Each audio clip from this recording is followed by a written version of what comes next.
নমস্কার বন্ধুরা, আশা করি সবাই খুব ভালো আছো। তো সদ্য সমাপ্ত পিএসসি ক্লার্কশিপ এক্সাম 2024 এর ফার্স্ট শিফটে যে সমস্ত ইংরাজি প্রশ্ন ছিল তার সমাধান তোমরা অলরেডি পেয়ে গেছো। যদি কেউ ক্লাসটি না দেখে থাকো, ডেসক্রিপশনে লিঙ্ক দেওয়া আছে, অবশ্যই দেখে নিও। আমরা এই ক্লাসে যে 30টা অঙ্ক ছিল তার সহজ সমাধান করব। দেখো, অঙ্ক শুধু সলভ করলে হবে না, কম সময়ে সলভ করতে হবে। 30 সেকেন্ডের জায়গায় যদি 15 সেকেন্ডে একটা কোশ্চেন সলভ করো, সে যতই সোজা অঙ্ক হোক না কেন, সেখানেও 15 সেকেন্ড তোমার সেভ হচ্ছে এবং পরীক্ষার হলে যেটা খুবই ভাইরাল ব্যাপার।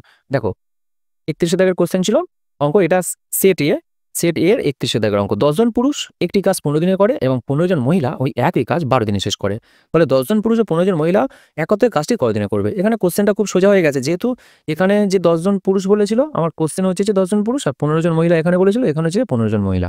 তো ফর্মুলা কি ছিল? যে এ যদি এ দিনে করে এবং বি যদি বি দিনে একটি কাজ সম্পন্ন করে, এ প্লাস বি একত্রে এ বি বাই এ প্লাস দিনে সম্পন্ন করবে। এটা ফর্মুলা ছিল, একদম ইজি। তো এখানে এ বলতে 10 জন পুরুষ আর বি বলতে 15 জন মহিলার কথা বোঝানো হয়েছে। তো দেখো, তাহলে A B by A plus B, এখানে এ এর ভ্যালু হবে 15 আর বি এর ভ্যালু হবে 12। তো 15 ইন্টু 12 বাই 15 যোগ 12 সমান 27। তো 3 9 হয় 27, 3 4 হয় 12, 3 3 9 আর 3 5 15, 4 5 20 বাই 3, 20 বাই 3 সমান আমরা জানি 6 পূর্ণ 2 এর 3। অপশন সি হচ্ছে অ্যান্সার।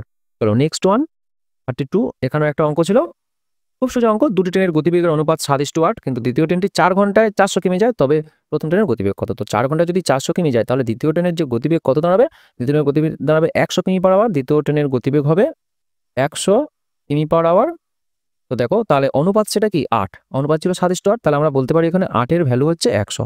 তাহলে 1 ইউনিটের ভ্যালু কত হবে? 8 12.5 হয় 100। 8 12.5 100, তাহলে আমরা 7 এর সঙ্গে 12.5 গুণ করবো, ইন্টু 12.5 হলে 7 12.5 হয় 87.5। তাহলে অপশন ডি হবে অ্যান্সার। ইজি কোশ্চেন ছিল। চলো নেক্সট কোথায় অঙ্ক ছিল দেখা যাক। 34 দাগে একটা অঙ্ক ছিল। কোন দুটি মৌলিক সংখ্যা দিয়ে 143কে ভাগ করলে প্রতি ক্ষেত্রে ভাগশেষ 3 থাকবে? তাহলে প্রতি ক্ষেত্রে ভাগশেষ যেহেতু 3 থাকবে, তাহলে প্রথম করণীয় আমাদের কি হবে? না, 143 থেকে 3 মাইনাস করে দেওয়া। এটা কত? 140। তাহলে 140-এ দেখবো আমরা 140-এর উৎপাদক, এই অপশনগুলো আমরা ট্রাই করে দেখবো। তো 140-এর মধ্যে 2 আর 11, 2 থাকলো, 11 নেই, তাহলে অপশন এ গেল বাদ।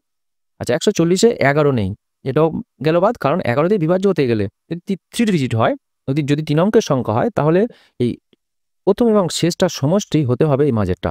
তাহলে 1 0 যোগ হলে 1 হয়, 1 সমান 4 কখনো হয় না। তো দেখো, এবারে 3 আর 7, এখানে তো 3 নেই, 3 দিয়ে বিভাজ্যতা শর্ত কি? ডিজিটগুলো যোগ করলে 3 দিয়ে যেতে হবে, তাহলে 4 1 হয় 5, তাহলে 3ও নেই।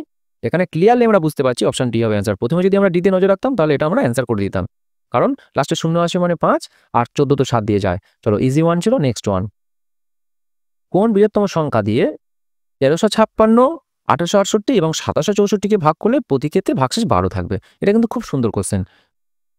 দেখো, তাহলে প্রতি ক্ষেত্রে 12 ভাগশেষ থাকার অর্থ কি? আমরা 12 মাইনাস করে প্রতিটা থেকে গসগু করে দিলে অ্যান্সার হয়ে যাবে। সেক্ষেত্রে কি হবে? একটু সময়টা বেশি লাগতে পারে। তাহলে আমরা যদি বিয়োগ পদ্ধতিতে গসগু করি, সেক্ষেত্রে কিন্তু 12 আর মানে বিয়োগ করার প্রয়োজন হবে না। আমরা কেবলমাত্র এদের ডিফারেন্স নিয়ে আমরা গসগু বের করে দেবো। দেখো, 1356, আচ্ছা 1868, আর আছে আমাদের 2764। তাহলে এই দুটো ডিফারেন্স কত দেখবো? প্রথমে আমরা 6 2 8 5 1, এটা 512 হচ্ছে। আর এই দুটো ডিফারেন্স হচ্ছে 8 6 14, হাতে 1 6 1 7, 9 7 16, আর হাতে 1 8 1 9, 9 8 17, আচ্ছা 896। আবার এই দুটো ডিফারেন্স আমরা দেখবো, এটা 4, এটা 8 আর এটা 3 384। এবার বিয়োগ পদ্ধতিতে গসগু নিয়ম হচ্ছে যে ফাইনালি যে ডিফারেন্সটা আসবে সেটাকে উৎপাদকে ভেঙে দেখবো, সেই উৎপাদকের মধ্যেই গসগু অন্তর্নিহিত থাকবে। তাহলে আমরা এখানে 2 2 করে বেশি করে লাভ নেই, আমরা 4 দিয়ে সরাসরি দেবো। 4 9 হয় 36, 2 4 6 24, আবার 4 24 96, আবার 4 6 24। তাহলে এখানে দেখো 4 4 16, 4 16 64। তাহলে এই 64 গসগু কি বললাম? এর মধ্যে নিঃসন্দেহে অন্তর্নিহিত থাকবে। তাহলে এখানে অ্যান্সার হচ্ছে 64। চলো নেক্সট ওয়ান, 37। 9টা ও 10টার মধ্যে কোন সময় ঘড়ির দুটি কাঁটা একসাথে থাকে, অর্থাৎ কোইনসাইড পজিশনে থাকে? তো দেখো, যখন এই ধরনের প্রশ্নগুলো সে একসঙ্গে থাকুক বা 30 ডিগ্রি কোণে থাকুক বা 45 ডিগ্রি কোণে থাকুক বা 90 ডিগ্রি কোণে থাকুক, ঠিক আছে, একটাই ফর্মুলা, সেটা হচ্ছে সেই সময়টা হচ্ছে এনটা বেজে 60 n/11 প্লাস মাইনাস থিটা এত মিনিট। ওকে, তো এখানে এনের ভ্যালু সর্বদা প্রথমটা হয়। 9টা ও 10টা, তো যদি বলে 4টে এবং 5টা, এনের ভ্যালু হবে 4। ঠিক আছে, তাহলে এখানে এনের ভ্যালু 9, তাহলে 9টা বেজে হলো 9টা বেজে কত মিনিট?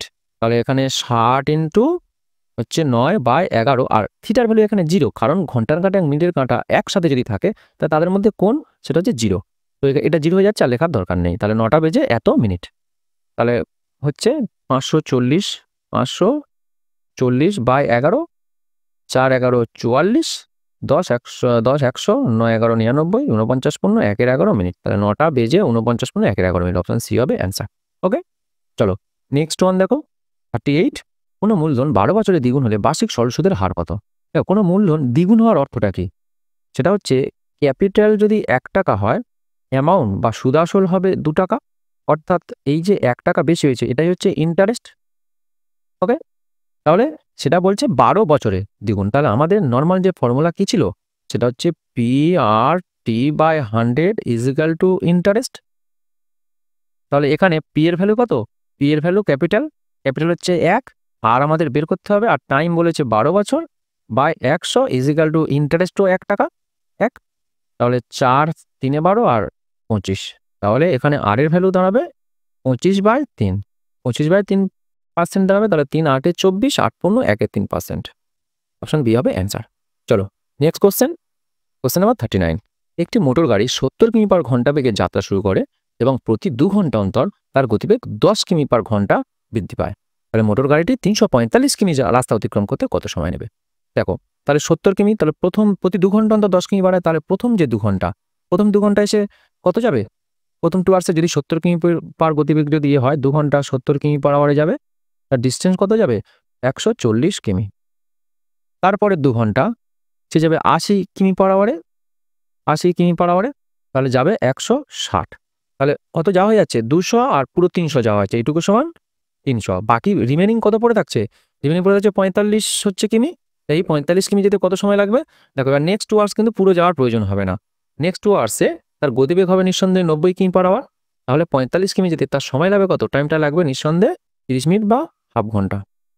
তার টোটাল টাইম কত? 2 দিয়ে 4 আর হাফ, তাহলে 4.5 আওয়ার হবে অ্যান্সার। চলো নেক্সট ওয়ান। একটি ক্লাসে মোট ছাত্রছাত্রী 3/5 ছাত্রী ও বাকি অংশ ছাত্র আছে। যদি ক্লাসে ছাত্রীর 2/9 অংশ এবং ছাত্রের 1/4 অংশ অনুপস্থিত থাকে, তবে মোট ছাত্রছাত্রীর অংশ কত? মোট ছাত্রছাত্রী কত অংশ উপস্থিত ছিল? আচ্ছা ঠিক আছে, তাহলে দেখো আমাদের মোট ছাত্রছাত্রী হচ্ছে কত? 3/5 অংশ। আমরা সরাসরি অংশ ধরে সলভ করে দেবো। তাহলে 3/5 অংশ হচ্ছে ছাত্রী, তাহলে গার্ল হচ্ছে 3/5 অংশ। তাহলে বয় কত? 2/5 অংশ। ওকে, এবারে দেখো ক্লাসের ছাত্রীর 2/9 অংশ হচ্ছে অনুপস্থিত, তাহলে উপস্থিত কত অংশ? 7/9 অংশ। তাহলে এর সঙ্গে আমরা 7/9 গুণ করব। আর ছাত্রের 1/4 অংশ অনুপস্থিত, তাহলে উপস্থিত কত? 1 থেকে 1/4 ভিতরে 3/4, তাহলে ছাত্রের 3/4 অংশ উপস্থিত। আমরা এটা কি করলাম? প্রেজেন্ট, যারা উপস্থিত আছে সরাসরি ডিরেক্ট আমরা হচ্ছে বের করে দিলাম। তো এই অংশ দুটো যোগ করে দিলে হয়ে যাবে অ্যান্সার। 2 2 হয় 4, আর 3 3 9। তাহলে এখানে কত হচ্ছে? 3/10, আর যোগ এটা হচ্ছে 7/15। তো লসাগু কত হচ্ছে?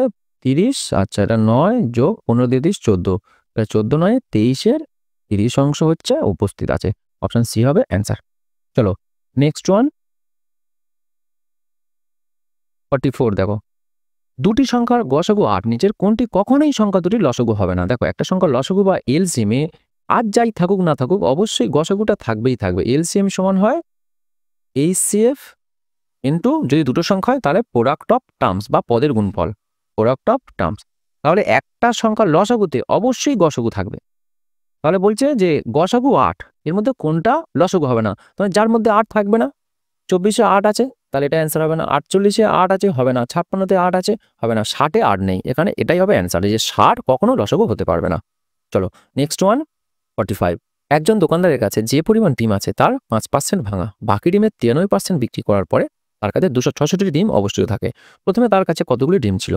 দেখো, আমরা প্রথমে কতগুলো ডিম ছিল সেটা যদি ধরে নিই যে 100%, এটাকে যদি ভগ্নাংশে প্রকাশ করি, 100% সমান কি? 100/100 সমান 1। আর আমরা সেটা জানি যে মোট অংশ একাংশ ধরা হয় বা 100%। তাহলে আমরা যদি ভগ্নাংশ ধরে সলভ করি তাহলে আমাদের 1-এর ভ্যালু বের করলে হয়ে যাবে অ্যান্সার। ওকে, তো চলে আসো ফ্র্যাকশন দিয়ে ট্রাই করা যাক। তাহলে 5% যদি ভাঙা হয় তাহলে কত পার্সেন্ট ভালো ছিল? 95%। তাহলে 95% মিনস 95/100 ইন্টু 93% বিক্রি করেছে, তার মানে এর কত অংশ আর পড়ে আছে? 7% পড়ে আছে, তাহলে 7/100 এর সঙ্গে গুণ হলো, এটা হচ্ছে রিমেনিং যে অবশিষ্ট ডিম, তাহলে এটা সমান 266টি ডিম। তাহলে এটা অ্যাকচুয়ালি ফ্র্যাকশন বা অংশ, এত অংশ ডিম সমান এত টি ডিম। ওকে, তাহলে এবার কাটাকাটি করা যাক। তো কাটাকাটি করলে এখানে 7 দিয়ে কাটলে 7 3 7 21, 7 8 56, আর 19 দিয়ে কাটলে 5 19 95, আর 19 2 হয় 38, 5 আবার 20 দিয়ে কাটে, তাহলে 5 20 হয় 100। তাহলে এখানে দেখো এখানে উপরে কিছু নেই মানে কি 1/2000, 1-এর 2000 অংশ সমান 2টি ডিম। তাহলে এক অংশ সমান 2000 উপরে গুণ হয়ে যাবে 2 দিয়ে 4000। তাহলে অপশন বি হবে অ্যান্সার। চলো নেক্সট ওয়ান দেখো, কোশ্চেন নাম্বার 49। একটি ধনাত্মক সংখ্যা যার সঙ্গে 1000 যোগ করলে যোগফল সংখ্যাটির সাথে 1000 গুণ করলে গুণফলের থেকে বড় হয়। এটা খুব সোজা কোশ্চেন, 1 হবে অ্যান্সার, কারণ 1000 আর 1 গুণ করলে হয় 1000, কিন্তু যোগ করলে হয় 1001। তাহলে যোগ করলে হয় 1001, তাহলে এখানে ক্লিয়ারলি 1001 বড় সংখ্যা, তাহলে 1 হবে অ্যান্সার। এটা খুব সোজা প্রশ্ন ছিল। চলো নেক্সট ওয়ান, এটা এটা খুব সুন্দর প্রশ্ন। দেখো ABCD এর মধ্যে 750 টাকা এমনভাবে ভাগ করা হলো যাতে এ এর প্রাপ্ত টাকা বি ও সি এর প্রাপ্ত টাকার যোগফলের সমান হয়। অর্থাৎ এ এর প্রাপ্ত টাকা সমান কি বি এবং সি এর সমান। আবার বলছে বি এর প্রাপ্ত টাকা সি এর থেকে 125 টাকা বেশি, বি সমান আবার সি এর থেকে 125 টাকা বেশি, আর ডি এবং সি এর প্রাপ্ত টাকার পরিমাণ সমান, অর্থাৎ সি সমান ডি। তো এখানে সি এবং ডি এর প্রাপ্ত টাকার পরিমাণ আমরা সাপোজ ধরে নিলাম এক্স টাকা। ওকে, তাহলে আমরা এখন এ বি সি ডি, আচ্ছা তাহলে সির কাছে আছে এক্স টাকা, ডি এর কাছে আছে এক্স টাকা। ওকে, তাহলে বি এর কাছে কত আছে, বি এর কাছে আছে সি এর থেকে 125 বেশি, তাহলে এক্স প্লাস 125, আর এর কাছে বি ও সি এর সমষ্টি, তাহলে বি আর সি সমষ্টিগুলো কত হয়, একটা এক্স দুটো এক্স, অর্থাৎ 2x প্লাস 125। তো এইগুলো সব অ্যাড করে দিলে আমরা পেয়ে যাব সমান 750, সমাধান করলে হয়ে যাবে। তাহলে মোট 2x 3x 4x 5x, 5x plus 125 125 250 is equal two আমরা বলতে পারি 750। বোথ সাইড 5 দিয়ে ভাগ করে দিলাম, 5 50 আর এটা 5 150, তাহলে এক্স প্লাস 50 ইজিক্যাল টু 150, তাহলে এক্স এর ভ্যালু হবে 100। কিন্তু 100 অ্যান্সার হবে না, অপশন এ তে আছে, নেগেটিভ খেয়ে যাবে। এখানে চেয়েছিল এ এর প্রাপ্ত টাকার পরিমাণ, তাহলে এ এর প্রাপ্ত টাকার পরিমাণ ছিল 2x প্লাস 150, তো এখানে এক্স এর ভ্যালু 100 পুট করলে হবে 200 যোগ 125, অর্থাৎ 325 টাকা। অপশন ডি হবে অ্যান্সার। চলো নেক্সট কোশ্চেন, কোশ্চেন নাম্বার 52। খুব সুন্দর প্রশ্ন। স্থির জলে একটি নৌকার গতিবেগ 10 কিমি পার ঘন্টা। যদি নৌকাটি স্রোতের অনুকূলে 26 কিমি এবং স্রোতের প্রতিকূলে 14 কিমি একই সময় অতিক্রম করে, তাহলে স্রোতের বেগ নির্ণয় করো। এবং এখানে আমাদের দুটো ফ্যাক্ট জানতে হবে, সেটা হচ্ছে প্রথম হচ্ছে যে রিলেশন ছিল স্পিড টাইম এন্ড ডিস্টেন্সের, distance is equal to speed into time. Distance এবং স্পিড আর ডিস্টেন্স এবং টাইমের মধ্যে হয় সরল সম্পর্ক, আর স্পিড এবং টাইমের মধ্যে হয় ব্যস্ত সম্পর্ক। ওকে, আর সরল সম্পর্ক হলে অনুপাত একই থাকে, আর ব্যস্ত সম্পর্ক হলে রিভার্স হয়ে যায়, উল্টে যায়। আর একটা ফ্যাক্ট, যখন আমাদের ডাউন স্ট্রিম এবং আপ স্ট্রিম জানা থাকে বা অনুকূল এবং প্রতিকূল জানা থাকে, অনুকূল যদি ডি এবং প্রতিকূল ইউ দিয়ে ডিনোট করা হয়, সেখান থেকে বোট বের করার নিয়ম হচ্ছে বোট সমান আমরা জানি ডি প্লাস ইউ বাই 2, আর স্ট্রিম সমান ডি মাইনাস ইউ বাই 2।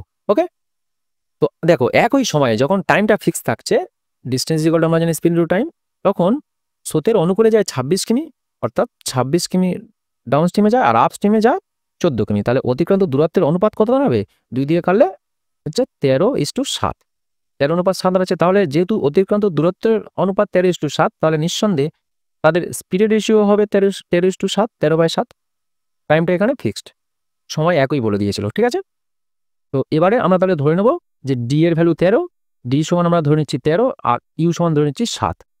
তো 13 যোগ 7/2 20/2 সমান এটা 10, আর 13 বিয়োগ 7/2 সমান 5/2 সমান 3। তো আমাদের অনুপাত অনুযায়ী আমরা পেয়েছি সেটা হচ্ছে বোটের গতি 10 কিমি পার আওয়ার, আর স্টিমের গতি 3 কিমি পার আওয়ার। আর লাকিলি এখানে বোটের গতি 10 কিমি দেওয়া আছে, আর আলাদা করে কিছু গুণ করার দরকার নেই, স্রোতের গতি হবে 3 কিমি পার আওয়ার। ওকে, চলো নেক্সট ওয়ান, কোশ্চেন নাম্বার 55। সেনাপতি সহ 1200 জনের একটি সৈন্যদল ট্রেনে যাত্রা করছে। যদি প্রত্যেক 15 জন সৈনিকের জন্য একজন করে সেনাপতি নিযুক্ত থাকেন, তবে ওই দলের মোট সেনাপতির সংখ্যা কত? তো দেখো একটা করে টিমে 12 জন করে সেনা থাকবে এবং একজন করে তাদের লিডার থাকবে, তাহলে একটা করে টিম কতজনের হবে, 15 যোগ 1 অর্থাৎ 16 জন করে। তাহলে 1200কে আমাদের 16 দিয়ে ভাগ করতে হবে। ঠিক আছে, 4 4 16, আর 300 হলো, আর 4 7 28, 4 5 20, 75 হবে অ্যান্সার। চলো নেক্সট ওয়ান। এক ব্যক্তি এত টাকা তার কন্যা, স্ত্রী ও পুত্রের মধ্যে এমনভাবে ভাগ করে দেন, কন্যার প্রাপ্ত টাকার অর্ধেক স্ত্রীর প্রাপ্ত টাকার 1/4 এবং পুত্রের প্রাপ্ত টাকার 1/5 সমান। তো দেখো তাহলে বলছে কন্যার প্রাপ্ত টাকার অর্ধেক, অর্থাৎ আমরা এখানে কি বলতে পারি যে d/2 ইজ ইকুয়াল টু স্ত্রীর প্রাপ্ত টাকার 1/4, অর্থাৎ y/2 এর হচ্ছে 1/4 ইজিক্যাল টু হবে উত্তর প্রাপ্ত টাকার 1/5 অর্থাৎ S/5। আমরা এখান থেকে সরাসরি বলতে পারি এরকম যদি একটা ফিগার পেয়ে গেছি, daughter is to wife is to Son is equal two হবে 2:4:5। অনুপাতের সমষ্টি 4 দিয়ে 6 5 11। 11 এর ভ্যালু আমরা লিখতে পারবো 1 6 5 3 0। ওকে, তো 11 দিয়ে কাটলে তাহলে 1 এর ভ্যালু কত হবে, বা এখানে কত গুণ হচ্ছে 11 দিয়ে কাটলে 11 1 11 5 11 55 15,000। তো আমাদের এখানে 1 ইউনিটের ভ্যালু পেয়ে গেছি 15,000। এর ক্ষেত্রে কন্যার প্রাপ্ত টাকার পরিমাণ, তাহলে কন্যার প্রাপ্ত টাকার পরিমাণ এখানে অনুপাতে 2 ছিল, তাহলে 2 এর ভ্যালু হবে 30,000।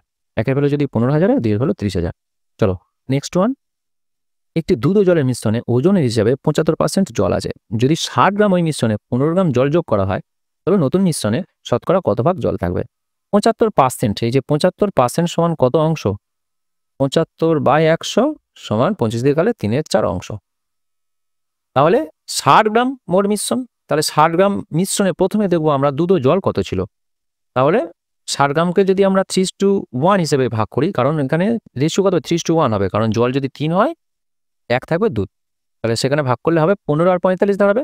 তাহলে মিল্ক প্রথমে ছিল 15 আর হচ্ছে ওয়াটার ছিল 45, 1:3 তে যদি আমরা ডিভাইড করি, তো এরপরেও 15 গ্রাম জল যোগ করা হচ্ছে, তাহলে জল শুধু যোগ করা হচ্ছে 15, তাহলে 15 হচ্ছে দুধ থেকে যাচ্ছে আর জল 60 হচ্ছে। তাহলে এখানে কত ভাগ জল থাকবে? তাহলে মোট কত? 60 15 75, মোট 75 হলে তার মধ্যে হচ্ছে 60 হচ্ছে জল, এত অংশ জল। তো 15 দিয়ে কাটলে 4 15 60, 5 15 75, অর্থাৎ 4-এর 5 অংশ জল। আর আমরা জানি 4-এর 5 অংশ সমান 80%। ওকে, বেসিক পার্সেন্টেজ চার্ট অবশ্যই মুখস্থ করে নেবে। তো দেখো অপশন ডি হচ্ছে এখানে অ্যান্সার। চলো নেক্সট ওয়ান, কোশ্চেন নাম্বার 66। খুব সুন্দর প্রশ্ন। এক ব্যক্তি ট্রেনে যাত্রা করার সময় 1 মিনিটে 21টি টেলিফোন পোস্ট দেখতে পান। যদি টেলিফোন পোস্টগুলির মধ্যেকার দূরত্ব 50 মিটার হয়, তবে ট্রেনটির গতিবেগ কত? তো দেখো 21টি টেলিফোন পোস্ট দেখতে পাচ্ছে, ছোট্ট করে একটু বুঝে নাও। 5টা যদি পোস্ট হয়, 1 2 3 4 5, 5টা পোস্টের মাঝখানে গ্যাপ কটা দেখো, 1 2 3 4, তাহলে পোস্ট যখন 5টা গ্যাপ 4টে। সাপোজ যদি 3টে পোস্ট হয়, গ্যাপ কটা? 1টা 2টো। তাহলে আমরা কি দেখছি, যে কটা পোস্ট হবে তার মধ্যেকার যে গ্যাপগুলো 1 করে মাইনাস হয়। তাহলে এখানে 21টা পোস্ট, 21টি পোস্ট, তাহলে গ্যাপ এখানে কটা আছে? গ্যাপ আছে 1 মাইনাস হলে 20টা, এবং প্রতিটি গ্যাপ কত মিটারের? 50 মিটারের। তাহলে এর সঙ্গে আমরা 50 ইন্টু করে দিলে টোটাল যে ডিস্টেন্সটা পেয়ে যাব 1000 মিটার। ওকে, তাহলে ওই সময়ের মধ্যে 1 মিনিটে ওই ব্যক্তিটিকেই 1000 মিটার অতিক্রম করেছে। তাহলে 1000 মিটার মানে 1 কিমি। তাহলে 1 মিনিটে যদি 1 কিমি দূরত্ব যায়, তাহলে আমাদের গতিবেগ বের করতে বলেছে ট্রেনটি, তাহলে 60 মিনিটে কত যাবে? 60 কিমি। তাহলে অপশন সি হবে অ্যান্সার। চলো নেক্সট ওয়ান। কত টাকার 5/12 অংশ 100 টাকার 3/4 অংশের সমান হবে? ধরো টাকাটা ধরে নেওয়া হলো পি। পি টাকার 5/12 অংশ, অর্থাৎ পি ইন্টু 5/12 সমান 100 ইন্টু 3/4, মানে 3 4 12 3 15 4, 4 3 হয় 12, 5 3 হয় 15। তাহলে পি এর ভ্যালু কত হবে? 3 ওপরে গেলে গুণে যাবে, 3 3 900 টাকা। অপশন সি হবে অ্যান্সার। চলো নেক্সট ওয়ান, কোশ্চেন নাম্বার 70। একটি দ্রব্য 144 টাকায় বিক্রি করা হলে তার শতকরা লাভের সাংখ্যমান দ্রব্যটির ক্রয় মূল্যের সাথে সমান হবে। দেখো প্রশ্নে কি বোঝাতে চেয়েছে? আমাদের ক্রয় মূল্য চেয়েছে এখানে, যে ক্রয় মূল্য বা সিপি যদি x টাকা হয়, তাহলে প্রফিট সমান হবে x%, সাংখ্যমানটা সমান এখানেও x এখানেও x। তো আমাদের এখানে কি বলে দিয়েছে? 140 টাকাটাকে এসপি বলে দিয়েছে। তাহলে আমাদের এসপি বের করে, সাপোজ 20% প্রফিট হলো, তাহলে আমরা এসপি বের করার জন্য কি করি? সেই যে সিপির সঙ্গে কত গুণ করি? 120/100। ওকে, তো আমরা এখানে অপশন ট্যাগ করে করবো। তো 72 টাকা যদি সিপি ধরা হয়, তাহলে এসপি কি দাঁড়াবে? এসপি এখানে দাঁড়াবে 72 ইন্টু, যেহেতু মানে প্রফিট পার্সেন্টেজ ও সাংখ্যমান সমান, 72% লাভ হবে, অর্থাৎ 172/100। বা এখানে এসপিটা দাঁড়াবে 80 ইন্টু 180/100, এখানে হবে 90 ইন্টু 190/100, আর এটা 100 ইন্টু 100 যোগ 100, অর্থাৎ 200/100। এটা তো হচ্ছে না, 200 টাকা হচ্ছে, আমাদের আসতে হবে 144। এটা কোনটা 144 আসে দেখতে হবে। তো 0 0 0 0 কেটে গেল, 8 8 64, 4 হাতে 6, 8 1 8 6 14। তাহলে এই অপশন বিতে এটাই 144 এসপি আসে। এর কোনোটা আসবে না, এটাও আসবে না, এটাও আসবে না, তাহলে এটাই হবে অ্যান্সার। চলো নেক্সট ওয়ান, কোশ্চেন নাম্বার 72। যদি একটি ক্যালেন্ডার বছরে জানুয়ারি শুরু হয় সোমবার, তাহলে জানুয়ারিতে কতগুলি বুধবার আছে? তাহলে সোমবার তাহলে কত তারিখ হচ্ছে? 1 তারিখ হচ্ছে। তাহলে বুধবার চেয়েছে, তাহলে বুধবার নিঃসন্দেহে কত তারিখ? বুধবার সোম মঙ্গল বুধ, অর্থাৎ 3 তারিখ। 3 তারিখের পরে নেক্সট বুধবার, 7 3 10 তারিখ, তারপরে 10 7 17, তারপরে 17 সাথে 24, তারপরে 24 সাথে 31। তাহলে ওই মাসে কটা? 1টা 2টো 3টে 4টে 5টা। 5টা হচ্ছে বুধবার পড়বে। চলো নেক্সট ওয়ান। একটি অংশীদারি ব্যবসায় এ ও বি এর মূলধন অনুপাত 3:2। যদি মোট লাভের 5% দান করা হয় এবং এ এর লভ্যাংশ 855 টাকা হয়, তবে মোট লাভ কত হবে? দেখো 5% তারা দান করেছে, খুব ভালো ব্যাপার। তাহলে বাকি লাভ, মোট লাভ আমরা ধরছি 100%, মোট লাভ টোটাল প্রফিট। আর তার মধ্যে 5% যদি দান করে তাহলে পড়ে আছে কত পার্সেন্ট? 95% পড়ে আছে। সেই 95%-এর মধ্যে এ লভ্যাংশ যদি বলে দিয়েছে তাহলে আমরা এতে যাব। তাহলে এর অংশ কত? মোট 3 দিয়ে 5 হলে 5-এর মধ্যে 3, অর্থাৎ 95% ইন্টু 3-এর 5। তাহলে 5 19-এ 95, 3 19-এ 57, পার্সেন্টটা রেখে দিলাম, বুঝতে সুবিধা হবে। তাহলে 57% সমান কত? এই 855 টাকা। আমাদের বের করতে হবে 100%-এর ভ্যালু। তাহলে 3 দিয়ে কাটলে 3 19 হয় 57, এটা 3 2 6, 3 8 24, 3 5 15, 19 1 19, 9 28, 5 19 95। তাহলে এখানে 1 চলে এলো, এখানে 15 চলে এলো, অর্থাৎ 1 এর ভ্যালু 15, তাহলে 100 এর ভ্যালু হবে 1500 টাকা। অপশন বি হবে অ্যান্সার। চলো নেক্সট ওয়ান। একটি বালতি 46.2-3 অংশ ভর্তি থাকলে যে পরিমাণ জল থাকবে তার থেকে 4 লিটার জল বেশি থাকবে যদি বালতিটি 60% ভর্তি থাকে। তাহলে আমরা পার্সেন্টেজের ডিফারেন্স বের করবো। 46.2-3% এবং 60%-এর মধ্যে ডিফারেন্স কতটুকু? আচ্ছা, 46.2-3-এর সঙ্গে 1/3 যোগ করলে হয় 47, আর 47 13 হয় 60, 13.1-3%-এর ডিফারেন্স, এবং সেটা সমান 4 লিটার। তাহলে জল ধারণ ক্ষমতা নিঃসন্দেহে 100%, তাহলে 100%-এর ভ্যালু বের করতে হবে। তাহলে 13.1-3% সমান 3 13 39 থেকে 40-এর 3%, 40-এর 3% সমান আমরা বলছি 4 লিটার। তাহলে 100% সমান কত হবে? তো 0 0 এরকম উপর নিচে কাটাকাটি করা যায় আর পাশাপাশি কাটাকাটি করা যায়, ঠিক আছে। তাহলে এটা 2 দিয়ে কাটলে হবে 2, এটা 5। 2 এর 3-এর ভ্যালু হচ্ছে 4 লিটার, তাহলে 5-এর ভ্যালু কত হবে? তাহলে 5 ইন্টু 4 হোল ডিভাইড বাই 2 এর 3। তাহলে এই 2 এর 3টা 3 এর 2 হয়ে যাবে, 2 2 হবে 4, তো 5 দিয়ে 10, 3 10 30 লিটার। চলো নেক্সট ওয়ান। Question number 83। প্রথম 9টি মৌলিক সংখ্যার গড় কত? তাহলে মৌলিক সংখ্যা কারা? যেসব সংখ্যা ভাঙা যায় না উৎপাদকে, 1 এবং সেই সংখ্যা ছাড়া অন্য কোনো তাদের মৌলিক উৎপাদক নেই। তো দেখো, তাহলে আমাদের প্রথম থেকে শুরু করতে হবে 2 দিয়ে। 2 3 5 7 11 13 17 19 23, কটা হলো দেখে? 1 2 3 4 5 6 7 8 9। তাহলে এগুলো সব আমাদের যোগ করতে হবে। তো যোগফল আসবে 100, 9টা সংখ্যা 100/9 সমান 11.1-9 হবে অ্যান্সার, অপশন সি। চলো নেক্সট ওয়ান। Question number 87। একটি ফ্যানের ধার্য মূল্য হচ্ছে 1500 টাকা এবং ওই ধার্য মূল্যের উপরে 20% ছাড় দেওয়া হলো। এরপর কতটা অতিরিক্ত ছাড় দিলে ওই ফ্যানটি একজন ক্রেতা 1104 টাকায় কিনে নিয়ে যেতে পারবে? তো দেখো, 15%, 1500 টাকার উপরে 20% ছাড় দেওয়া হলো। তাহলে জিনিসটি প্রথমে বিক্রি করা হয়েছিল কত পার্সেন্টে? 80%-এ। তাহলে এসপিটা কত হবে? 1500 ইন্টু 80%। তাহলে 1500 আমরা জানি 80% সমান 4-এর 5। তাহলে 5 3 হয় 15, 3 4 1200 টাকা। 1200 টাকায় বিক্রি করা হতো, কিন্তু তারপরে আবার ছাড় দিয়েছে।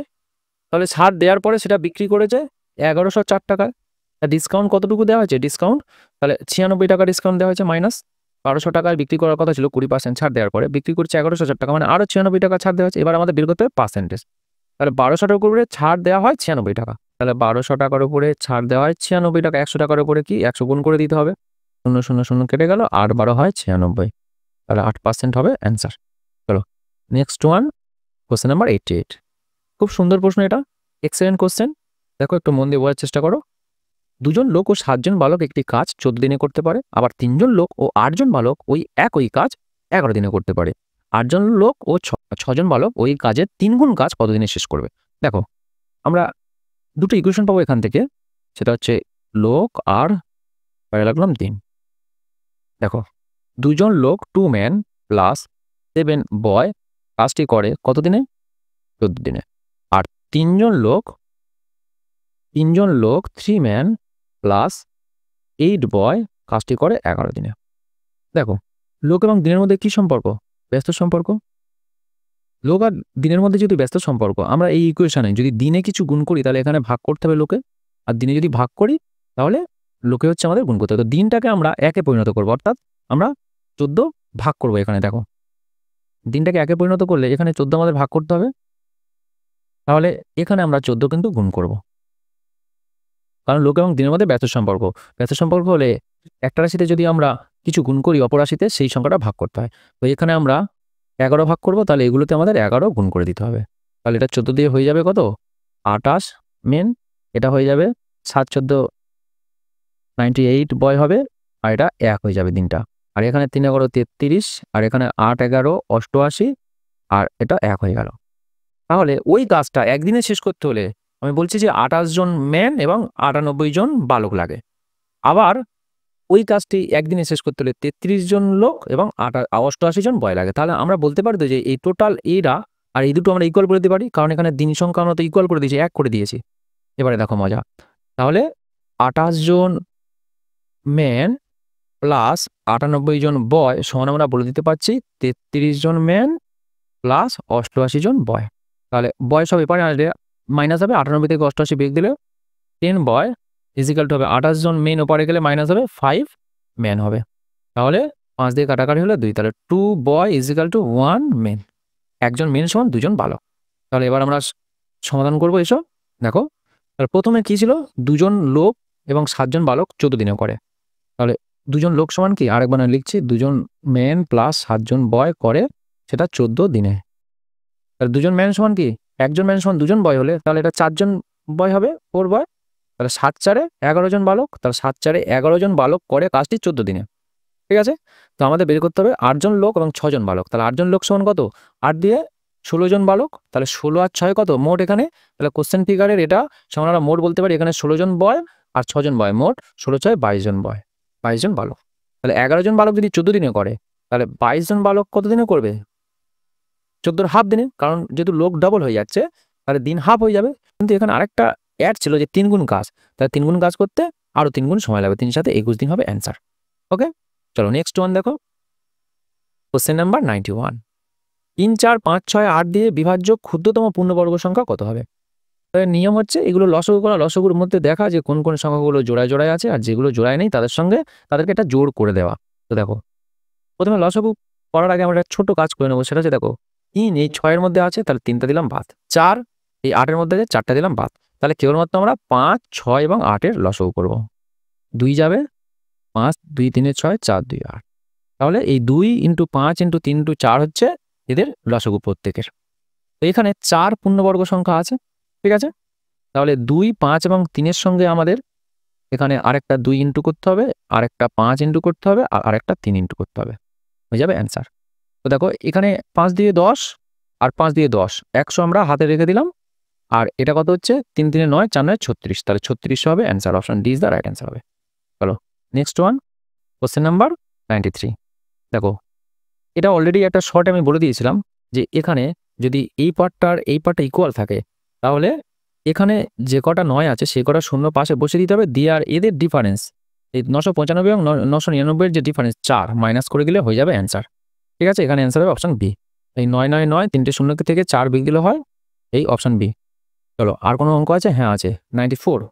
এটি ট্যাঙ্কের 1/4 অংশে 135 লিটার জল ধরে, যদি ট্যাঙ্কের 180 লিটার জল থাকে তাহলে কত অংশ জল। খুব সোজা কোশ্চেন। তাহলে 135 লিটার সমান 1/4 অংশ, এটা লিটার। ওকে, তার বের করতে হবে 180 লিটার সমান কত অংশ। 135 140 180 আগে কাটিয়ে এসো, তো 5 দিয়ে কাটলে হবে 5 2 10 5 7 35, এবার 5 দিয়ে কাটলে হবে 3 5 15 5 6 30, 5 36 180, আবার 9 দিয়ে কাটলে 3 9 27 আর 4 9 36। তো 3 এর ভ্যালু 1/4 হলে 4 এর ভ্যালু 1/3 হয়। ঠিক আছে, তোমরা করে নিতে পারো, অসুবিধা নেই। সাপোজ 5 এর ভ্যালু যদি 1/7 হয়, 7 এর ভ্যালু হবে 1/5, নিজেরা ট্রাই করে দেখে নিও। তাহলে আর কোনো অঙ্ক আছে 94 এর পরে, হ্যাঁ 96। একটি সংখ্যা 35% হ্রাস পেলে সংখ্যাটি 325 হয়। সংখ্যাটির শতকরা বৃদ্ধির হার কত হলে সংখ্যাটি 650 হবে। ধরো সংখ্যাটি ধরা হলো 100%, ওকে, সংখ্যাটি হচ্ছে 100%, দ্য নাম্বার ইজ 100%। তাহলে 325 সমান 35% হ্রাস পাওয়া মানে মাইনাস, তার মানে সংখ্যাটা থেকে 35 বাদ গেলে কত হয় 65%। তাহলে আমাদের বের করতে হবে 650 সমান কত পার্সেন্ট, 650 এর ভ্যালু কত পার্সেন্ট হবে। এটা ছোট করে প্রথমে কেটে নিয়ে এসো, 5 6 হয় 30, 5 5 হয় 25, আর এটা 5 13 65 65, এটা 10 হয়ে গেল, তাহলে এখানে হয়ে গেল 1, এখানে 10, 1 এর ভ্যালু যদি 13 হয় 10 এর ভ্যালু হবে 130, তাহলে 130% হচ্ছে। ওকে, তাহলে 130% হওয়ার থেকে সংখ্যাটা ছিল 100%, হয়েছে কত 130%, তাহলে বেড়েছে কত 30%। অপশন বি হবে অ্যান্সার।